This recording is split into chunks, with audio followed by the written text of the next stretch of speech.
एक महिला अपने गांव से करीब 5 किलोमीटर दूर शहर जाती है। शहर जाने के बाद बुक सेलर के पास जाने के बाद अपने बेटी के लिए और बेटे के लिए किताबें खरीद लेती है। किताब खरीद के जब वापस आ रही थी, टेम्पो में बैठी हुई थी। उसी टेम्पो में एक लड़का बैठा हुआ था। लड़के की उम्र लगभग 22 साल के आसपास होती है और उस महिला की उम्र जो होती है लगभग 26 साल के आसपास होती है।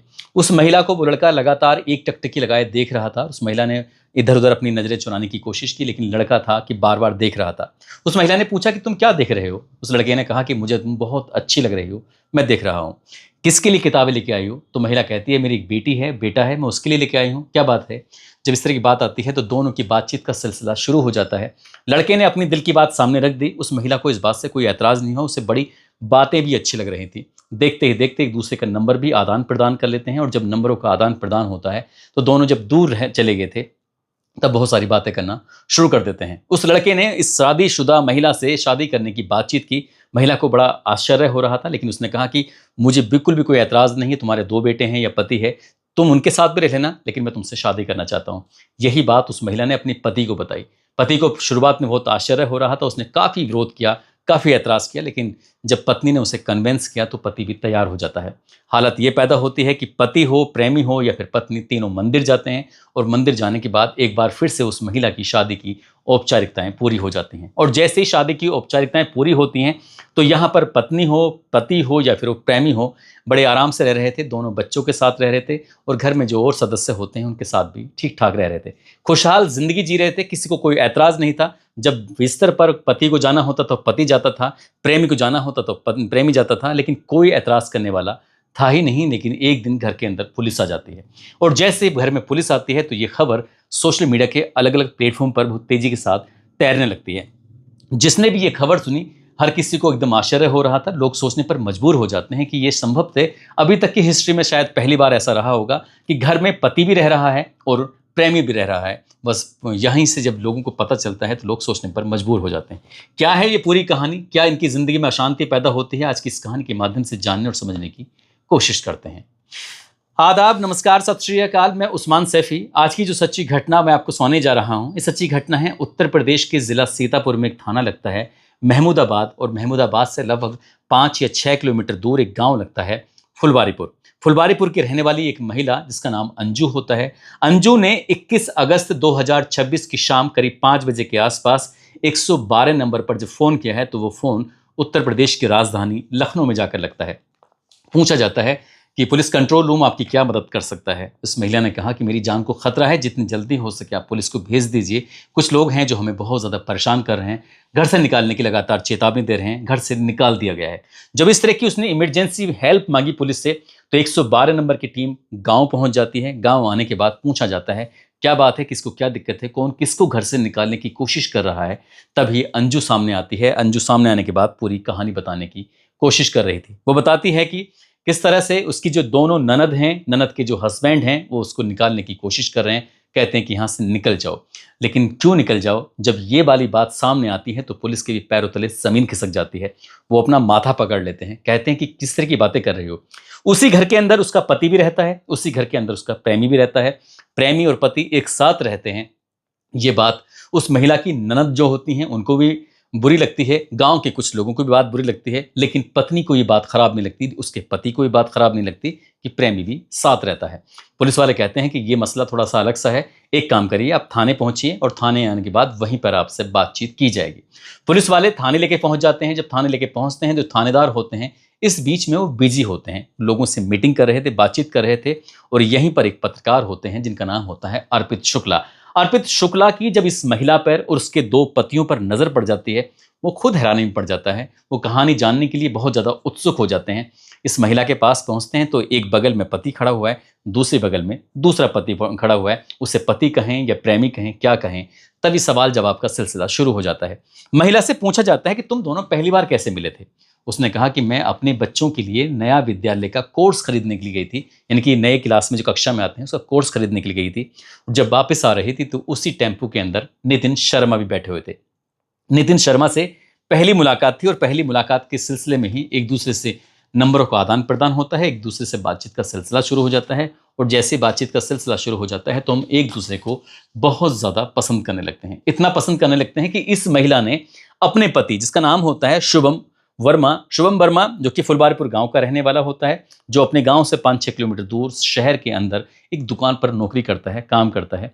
उसको ये बताती है कि मुझे एक लड़के से बहुत ज़्यादा प्यार हो गया है, वो मुझसे शादी करना चाहता है और मैं भी उससे शादी करना चाहती हूँ, तुम्हें कोई ऐतराज़ तो नहीं है? जैसे ही पति ने ये बात सुनी, पति के पैरों तले ज़मीन खिसक जाती है। पति ने अपनी जीवन लीला को ख़त्म करने के लिए, समाप्त करने के लिए कोशिश की, लेकिन महिला जो होती है वो ज़िद पर अड़ जाती है कि मुझे इससे प्यार हो गया है, तुम्हें कोई ऐतराज़ नहीं होना चाहिए। उसने अपने पति को समझाने की कोशिश की।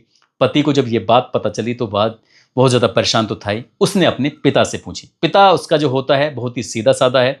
वो अपने बाप का इकलौता बेटा होता है। माँ जो होती है वो इस दुनिया में है नहीं। घर में सिर्फ पिताजी रहते हैं, पत्नी रहती है, 2 बच्चे रहते हैं और वो खुद रहता है। जब उसके पिताजी से बातचीत होती है तो पिता कहता है कि बेटा, मुझे तो कोई ऐतराज़ नहीं है, अगर तुम रहना चाहते हो तो रह सकते हो।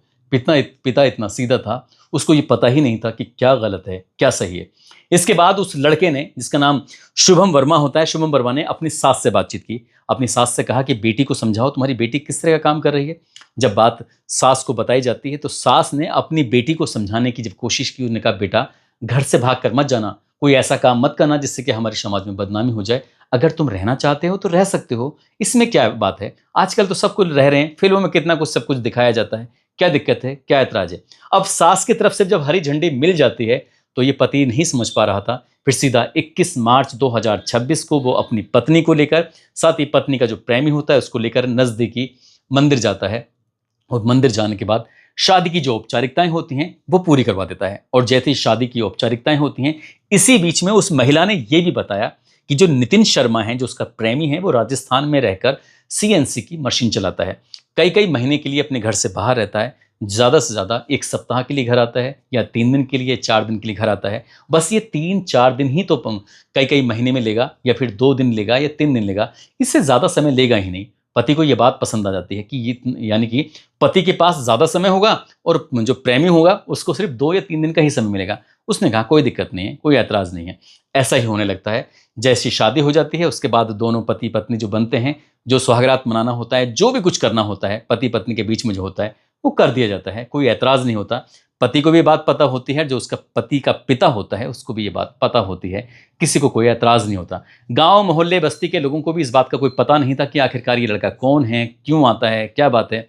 सभी ने तरह तरह के अंदाज़ा लगाए होंगे, लेकिन उन्हें इस बात की कोई जानकारी नहीं थी कि इस घर के अंदर ये सब कुछ भी चल रहा है। देखते ही देखते 6 महीने का समय बीत जाता है। वो बीच बीच में आता था, मिलता था, बातचीत करता था। बेटा और बेटी जो होते हैं वो उनके दिल में इस कदर अपना घर बना लेता है, जगह बना लेता है कि वो प्यार से उसको चाचू कह के बुलाने लगते हैं। सब कुछ ठीक ठाक चल रहा था, सब ठीक चल रहा था। जब ये फ़ोन किया जाता है 112 नंबर पर पुलिस को, तब 1 सप्ताह पहले ही वो घर पर रहने के लिए आता है, घर पर रह रहा है।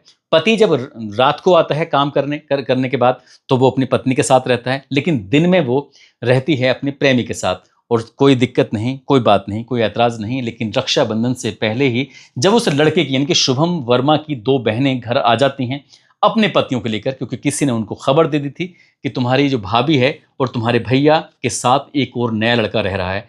कितनी अजीब बात है, कितनी बुरी बात है। बहनों को इस बात पर बहुत ऐतराज़ होता है। बहनों ने आके सबसे पहले तो अपने पिता को कन्विंस किया। कन्विंस करने के बाद उनको बताया कि जो हो रहा है बहुत गलत है, आप क्या बात, ये क्या क्या काम करा रहे हैं। जैसे ऐतराज़ होता है तुरंत ही उन्हें घर से निकालने की चेतावनी दे दी जाती है। लेकिन जो पति होता है, जिसका नाम शुभम वर्मा होता है, वो साफ साफ कह देता है कि नितिन को हाथ लगाने से पहले, यानी कि प्रेमी को हाथ लगाने से पहले आप मुझसे बातचीत करेंगे, ना तो प्रेमी को कुछ कहेंगे, ना ही मेरी पत्नी को कुछ कहेंगे। जब गांव वालों ने ये बात सुनी, बात बढ़ने लगती है, तभी पुलिस को फ़ोन किया जाता है। पुलिस को फ़ोन करने के बाद बात यहाँ तक पहुँच जाती है।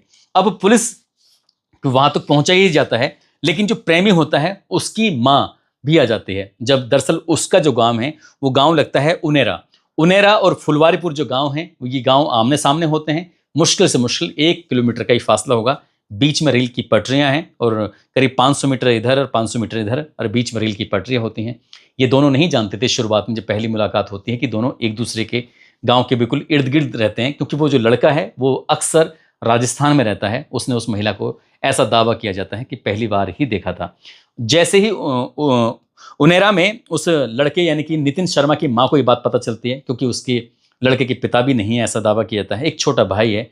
तो माँ रोती हुई, बिलखती हुई सीधा थाने पहुंच जाती है। थाने पहुंचने के बाद अपने ही बेटे के सामने हाथ जोड़ते हुए, गिड़गिड़ाते हुए पैरों में गिर जाती है। कहती है बेटा, जो तू कर रहा है ये बहुत ज़्यादा गलत है, एक काम कर, घर चल वापस। माँ ने अपने बेटे को समझाने की तमाम कोशिश की, लेकिन बेटे ने साफ साफ इनकार कर दिया। मुझे इस महिला के साथ ही रहना है, यानी कि इसके अलावा और किसी के साथ रहना ही नहीं है। जब ये बात पुलिस वाले भी देखते हैं, पत्रकार देखते हैं, आसपास के लोग देखते हैं, तो यकीन नहीं हो रहा था। और इसी बीच में फुलवारीपुर के कई लोग ऐसे होते, उन्हें बहुत ज़्यादा गुस्सा आने लगता है, उस महिला को भी लेकर, उसके पति को भी लेकर, और जो प्रेमी होता है उसको भी लेकर। और जैसे उन्होंने यहाँ पर कुछ हाथापाई करने की कोशिश की, पुलिस बीच में आ जाती है। जब पुलिस बीच में आती है, पुलिस कहती है कि कोई भी यहाँ झगड़ा नहीं करेगा, झगड़ा करने की कोशिश करेगा तो उसके खिलाफ एफआईआर दर्ज कर ली जाएगी, और एफआईआर दर्ज हो जाएगी तो उसके बाद फिर तुम जानते हो कि क्या होगा। अजीब सी सिचुएशन हो जाती है। जब अजीब सिचुएशन हो जाती है, महिला एक डिमांड करती है कि मेरी कुछ ज़रूरत की चीज़ें हैं, ज़रूरत का सामान है, वो लाकर दे दीजिए। अगर ये मेरे प्रेमी को घर के अंदर एंट्री नहीं देंगे तो हम उस घर के अंदर बिल्कुल भी नहीं जाएंगे। पति ने कहा जहां मेरी पत्नी रहेगी मैं वहां जाऊंगा। घर से जो जरूरत का सामान था वो आ जाता है। अब यह पति, प्रेमी, दोनों बच्चे ई रिक्शे में बैठते हैं। ई रिक्शे में बैठने के बाद निकल जाते हैं। वो कहाँ जाते हैं, कहाँ नहीं जाते हैं, किसी को इस बात का पता नहीं है। उधर जो उस लड़के का पिता होता है, गांव में बिल्कुल अकेला है। उसकी रोटी के लिए दिक्कत, रहन सहन के लिए दिक्कत, क्योंकि बहुत ज़्यादा सीधा बताया जाता है वो व्यक्ति। 5 बीघा उसका ज़मीन होती है। अब इस इलाके में ये खबर चर्चाओं का विषय बन जाती है। संभवतः उस इलाके ही नहीं, बल्कि जहाँ जहाँ तक भी शायद खबर सुन रहे होंगे, वहाँ की हिस्ट्री में शायद पहली बार ऐसा हो रहा होगा कि किसी घर के अंदर पति भी रहता है और प्रेमी भी साथ रहता है, और दोनों जब उस महिला से मिलना चाहें, उसके साथ कुछ भी करना चाहें, इन दोनों को कोई ऐतराज़ नहीं होता। अजीब सी कहानी है, अजीब सी सिचुएशन है। उस इलाके के लोगों ने जब ये घटना के बारे में सुना तो बहुत ज़्यादा ऐतराज़ होता है। कहता है कि यहाँ सब ये नहीं चलेगा, ये हमारी संस्कृति को गंदा करने की कहानी है। इस कहानी में अगर कभी ऐसा दम भरने की कोशिश की तो अच्छा नहीं होगा। उधर जो थानेदार होते हैं वो साफ साफ कहते हैं अगर किसी ने भी कानून तोड़ने की कोशिश की तो उसके खिलाफ कार्रवाई होगी। महिला किसके साथ रहना चाहती है, किसके साथ नहीं रहना चाहती है, वो उसकी स्वेच्छा है, क्योंकि वो बालिग है, वो अपना फैसला खुद ले सकती है। लेकिन अगर कोई कानून तोड़ेगा तो उसके खिलाफ कार्रवाई जरूर होगी। दोस्तों, इस पूरे घटनाक्रम को सुनाने का उद्देश्य किसी को परेशान करना नहीं है, किसी का दिल दुखाना नहीं है, बल्कि आपको जागरूक करना है, आपको सचेत करना है। वाकई हमने भी बहुत सारी कहानियां किस्से सुनाए हैं, लेकिन इस तरह की कहानी अभी तक हमारे सामने भी नहीं आई है। एक अजीब सी कहानी है। पत्रकार ने उस महिला से एक सवाल भी पूछा था कि भविष्य में अगर तुम्हें कोई तीसरा लड़का पसंद आ गया तो क्या करोगी। वो कहती है मैं कसम खाकर कहती हूँ कि मुझे कोई और लड़का पसंद नहीं आएगा। पता नहीं, कई महिला की बात है, उसके मन की बात है, उसको पता नहीं क्या पसंद आ जाए, क्या पसंद ना आ जाए। जाते जाते अनन्या कनौजिया हैं, डॉक्टर नूर आलम है, राम हर्ष राही, गुड़िया सिंह है, हरिकिशन मीना, शफीक अंसारी, आसिफ खान, राब मोहम्मद यासीन, मोहम्मद अशरफ अली, वंदना वर्मा, नीलम चौहान, एमडी नूरैन आलम शेख, मोनिका ठाकुर, अमन कुमार भीम, काजिम अली, सूरत इश्तियाक, ओमकार निषाद, रवि निषाद, नौशाद आलम, जितेंद्र यादव, डॉक्टर एमडी कोमरुल हसन, रमेश पासवान, आसिफ अली, इन लोगों ने नाम लेने की अपील की थी। आप सब लोग अपना ख्याल रखें, सुरक्षित रहें। जय हिंद, जय भारत।